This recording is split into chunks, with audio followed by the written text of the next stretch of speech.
Niners, baby, get blown out by the Chiefs. What a trash game that was. It was hard to watch. I didn't have a lot of hope. Debo went out very early with an illness, so no Debo Samuel. Brandon Ayuk dropped a wide open pass, which would have been like a 30 to 40 yard gain. And then he ends up actually getting carted off, and he's out. So we're down our number 1 and our number 2 receivers. So they have to put in Ronnie Bell, who is the worst and shouldn't be on an NFL roster. Conley's fine, but the chemistry between him and Purdy is off because he hasn't really been in there. Ricky Pearsall, I'm happy he's back. I'm happy he's alive. No chemistry with Purdy. This is his first ever NFL game. Or Jacob Cowling has been trying to get into the 49ers lineup, and he finally did, and he caught a couple balls and got some yards. So there's something promising. For sure. But the offense was not clicking. Spagnuolo, the Chiefs' defensive coordinator, is an amazing D coordinator. Best in the league. He knows how to defend the 49ers. He knows how to defend the run and Brock Purdy. So the little boot play action to the right wasn't happening. Reed slipped in there. Purdy didn't see him. Bad interception, whatever, in the very first quarter. Mahomes threw some very questionable interceptions as well. So, hey, but Mahomes ended up making more plays at the end of the day. That crazy tiptoeing ballerina-like play down the left sideline was actually pretty awesome. And then trucking Malik Mustafa to get into the end zone. I mean, Mahomes is him, so what do you expect? The other 2 Brock Purdy interceptions, because he threw 3, honestly, I'm not even putting on him. The second one was of a very wrong route from Ronnie Bell.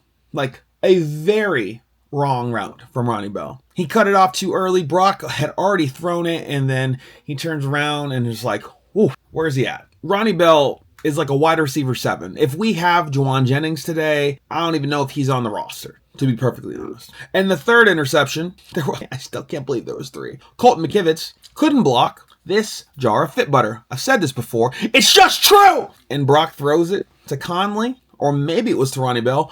I'm not sure, because he gets hit as he throws and the ball wobbles into the arms of the Kansas City Chiefs. Colton McKivitz is trash. And then Tom Brady talked about, wow, the Niners offensive line is, not really blocking for Brock Purdy today. This is so uncharacteristic of them. Excuse me, GOAT. The 49ers line has been in the bottom third of the league for the past couple of years, especially in pass protection. We don't have a good offensive line. We have a good Trent Williams, and we have an emerging Dominic Poon. That's all we got. So we got like 1.5 offensive linemen right now. They can run block, great. It's just pass blocking has been an issue. It's been a drastic issue, and it's really bad. They don't block for Brock. Why do you think he's been using his feet so much this year? He had 2 rushing touchdowns today, of which the first rushing touchdown, the quarterback sneak, that was an amazing play call.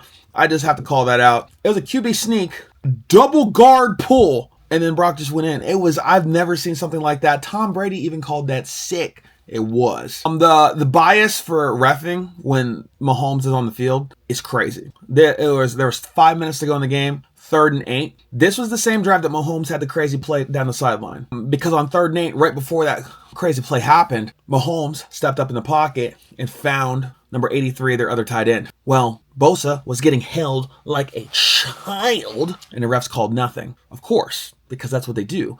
When Mahomes is on the field, they don't call the critical holding on 3rd down. They never do.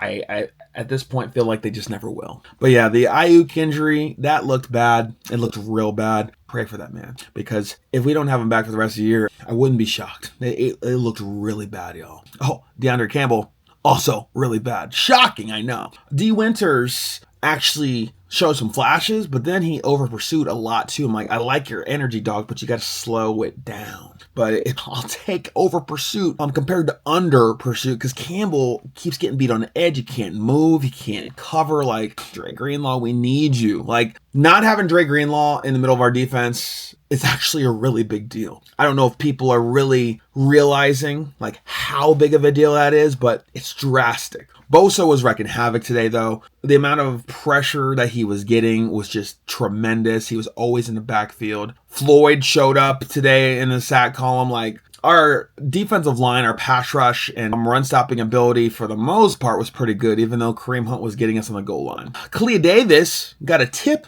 and a pick. For a big boy, for a D lineman, that's amazing. But that's about all. Chiefs whooped us. There's no excuses.